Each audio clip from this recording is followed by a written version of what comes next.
Hi, this is my review of Rogue Planet. Rogue Planet is a science fantasy game. I'm a bit hesitant to call it a war game or a skirmish game because it can be either of those things and more. It's highly customizable, both in theme and in rules. Now, let's talk about the quality of the PDF, or rather the quality of the PDFs. Because when you purchase Rogue Planet, you get several files. You have the normal ebook or the rulebook. You have the Derelict Planet edition. You have house rules for Rogue Planet. You have a price sheet to build your forces. A quick reference sheet so you can play smoothly. And you also have art files and a scenario generator. Now, there is a difference between the standard Rogue Planet edition and the Derelict Planet edition when it comes to the art. Let's start talking about the art because the art is really good. In the standard rulebook, you have this old school looking art, very nice. It feels very appropriate for the game. But in the Derelict Planet edition, you have this gorgeous 3D images that have been touched up with some other kind of software, maybe Photoshop. So the differences in art style are pretty nice. It depends on the type of gamer that you are, because this game combines a lot of good old school things and more modern things as well. And everything is very well written. That is, the files teach you how to play the game and how to apply the different rules quite clearly. I did find a few typos, but they weren't a big deal. They didn't present an obstacle to understanding the game. And you have bookmarks in the standard edition. However, the Derelict Planet edition doesn't have bookmarks, and that makes it a bit more difficult to navigate. I hope they add bookmarks in the future. Now, let's talk about the contents of the rulebook. Rogue Planet is a science fantasy composition when it comes to all the mechanics that you can apply, and it focuses more on the abstract and cinematic side of things. This is a very interesting and fun in the sense that rules don't get in the way kind of game, because here you don't need to use measuring tapes to check the distances when you make a ranged attack or when you move your pieces. Everything feels abstract, but at the same time with enough structure to hold things together. Well, the game starts giving you a general outlook or overview of the different concepts. And that's one of the things that I liked about the rules, is that as I started reading the rules and applying them, sometimes questions came into my mind, but they were almost immediately answered. Everything is quite clear. At the most, I found the answers to different questions that popped in my head in about, at most, 1 page or 2 pages ahead. That is, this is not a rulebook where you have to flip through from the beginning to end and back. It's really easy to understand or to answer the question that could arise during gameplay. Now, the core mechanic of the game when it comes to the resolution of attacks and different tasks are basically skill checks. So you roll a pair of 6-sided dice and you take into account different modifiers.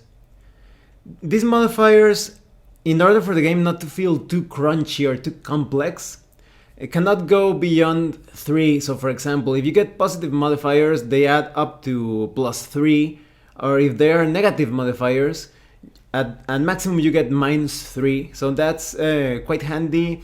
And for the cinematic experience that Rogue Planet is trying to communicate, it works really nice. Now let's talk a bit more about the influences of the game. This game has a very loose theme, that is, you can make any type of story or carry out any type of battle that you want. If you have some kind of favorite science fiction or science fantasy setting, perhaps you like Star Wars, or maybe you like Final Fantasy, or maybe Mass Effect. You can have games in any of those universes, or you can create your own universe as well.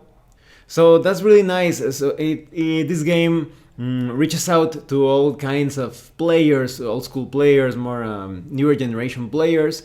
Some of them will probably have some really interesting, for example, Gamma World battles, or like Spelljammer as well.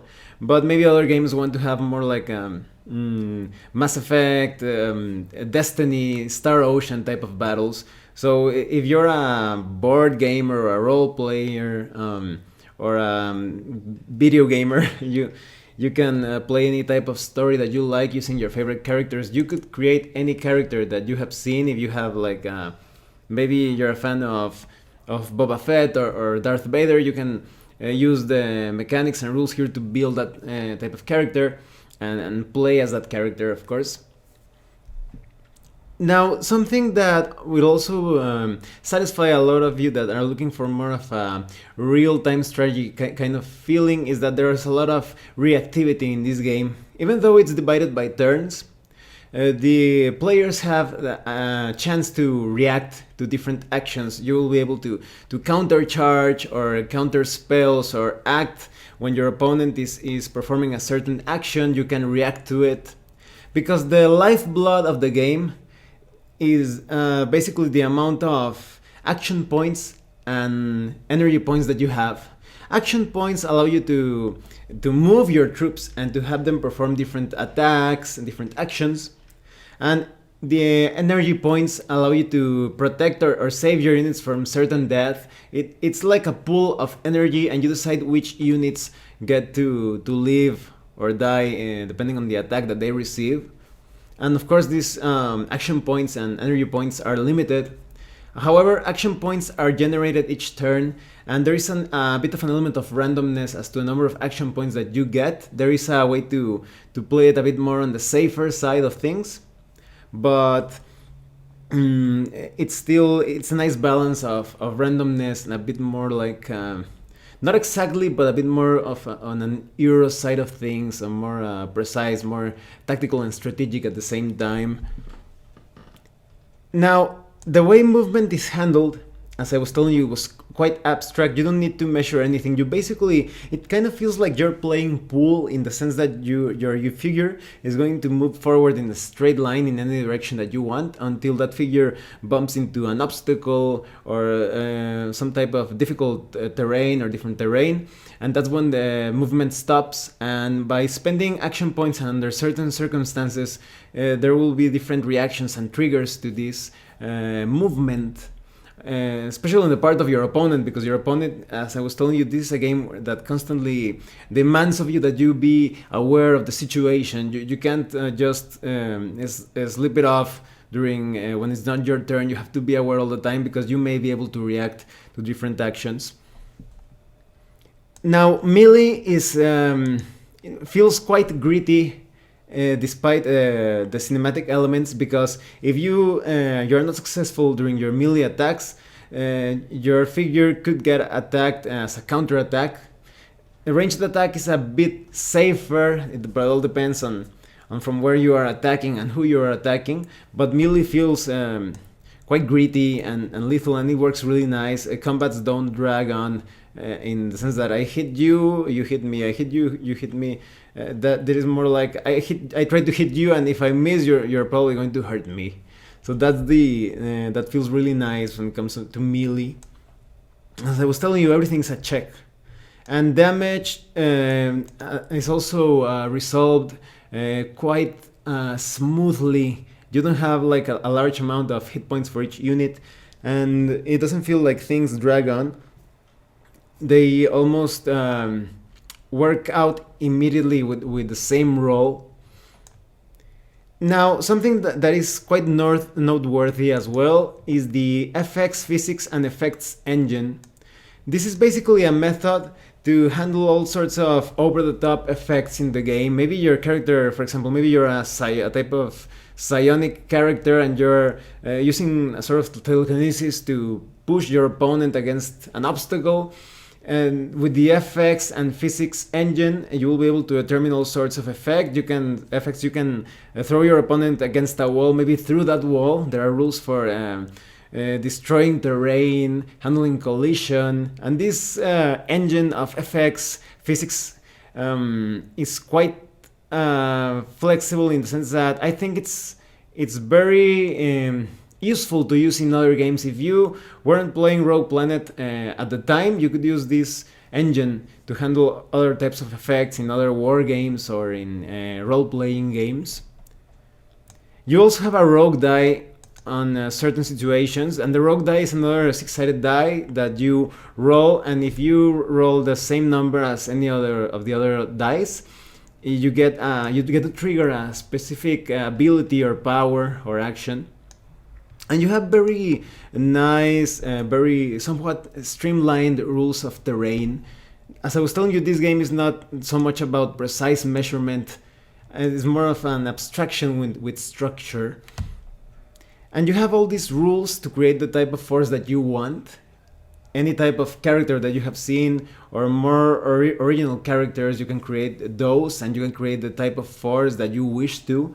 So it's quite flexible, and because the theme is just so handy and open to anything that you can imagine. Any type of story when it comes to science fiction or fantasy can be handled with this game. But of course, this game specializes in combining both fantasy and science fiction. And the rules add depth, but they don't feel too clunky or complex. And you have rules to make your character into a sorcerer or a psyker or a psionic user, and they have different. They feel different. For example, a magic user feels like that character is like almost toying or destroying the laws of reality to create all sorts of crazy effects, such as time stop. And the psyker feels more like he's bending or playing around with the existing effects of reality, lifting objects, pushing them away, etc. The heroes are quite powerful in this game. They not only allow you to push your troops forward without spending action points, they also have a lot of, like, they are almost like superhuman. So for example, when they are fighting, they're, thanks to the FX engine, they're going to move around all over the place, and you can imagine this, like these battles, fast-paced battles when maybe an opponent is attacking you and you jump to the side and start shooting with your two guns. It kind of feels like that, completely over the top and fictional, but very cool. And you also have very interesting rules for pawns. Pawns are basically like the team or retinue of the heroes. So you can have many pawns, and they are represented by figures on the battlefield, but they feel more like tokens, so it doesn't feel like cumbersome. So for example, if you're a player who likes to have a lot of units under your command, these pawns, instead of acting like individual units, they feel more like they add bonuses, powers, and abilities to your hero or commander. And so that way your commander could have several units, several pawns, and they don't feel hard to handle. You won't be juggling different character sheets with many different stats. They work more like tokens or bonuses. And so the game moves on, and you have different options to have specific experiences when it comes to gameplay. So for example, gameplay could be divided in 4 types of games. You have patrol type of games, which are more like small units patrolling an area, so to speak. You have strike teams that are a bit larger than patrols. You also have missions that feel a bit more involved and larger, and you have rules for campaign type of play called extended ops. So that way your characters, your heroes and your forces develop during the course of several games. So if you like long-term extended play, that's great. The extended ops rules handles all of that. And you have different scenarios, of course, with dealing with random encounters, ambushes, scenarios like you have to defend the ground or a base. And the optional rules add a bit more complexity and depth to the game. Generally speaking, I wouldn't add these house rules unless you have a few games under your belt. But if you're like me and I like using all the rules from the start, well, go ahead. But they go a bit deeper into movement and terrain, handling climbing and jumping, spot checks. Maybe you're carrying out some sort of like undercover ops or night ops operation where you have like radar jammers. You have rules to spot your enemy. They handle more things about damage and gruesome melee hits, different choices for enhancements and weapon traits. I found that the building system of this game works really nice. It looks quite balanced. So you just need to set up a number of points and you build your forces within that number of points of credits. You also have more rules on leaders and pawns and more on extended ops and adding medics to your forces. And that's really nice. You can have like a selection of pre-generated forces. So this is really a nice game, and well, let me tell you what I think overall about Rogue Planet. I think this is an excellent science fantasy battle game because it is so flexible in theme. In fact, for example, the art present in the Derelict Planet edition of the rulebook has this really nice planescape style, and it tells you a lot of the type of settings that you can have in Rogue Planet. So even if you're a war gamer or more of a casual player, or maybe you like skirmish games, or maybe even a role player, because this game could be played as a role-playing game if you wanted to play it like that. I can imagine different players handling heroes, each one with a small team or retinue represented by the pawn rules. And that way you won't be juggling a lot of character sheets. It's going to feel quite smooth when you play. So it's a battle game that fits many different situations, and I think gamers of all types, of all kinds, will enjoy this game. And before we wrap up this review, you have a chance of winning a copy of Rogue Planet. Just head over to boardgamegeek.com. I'll put the link in the description below. And find the answer to the following questions. Who's the superstar running back for the Kittens? Which team uses the motto "Fighting Inflation"? Who was the MVP from this year's game between the Bighorns and the Pandas? Which team does Thor Odinson play for? The first person that sends me a message with the correct answers, and I'll put the link in the description below so you can send me the message to my YouTube channel, is going to win a copy of Rogue Planet. There's only one copy, so hurry up, and I'll put the winner in the description below. Well, good luck. Thanks for watching my review. If you have any comments or questions, please let me know. See you later.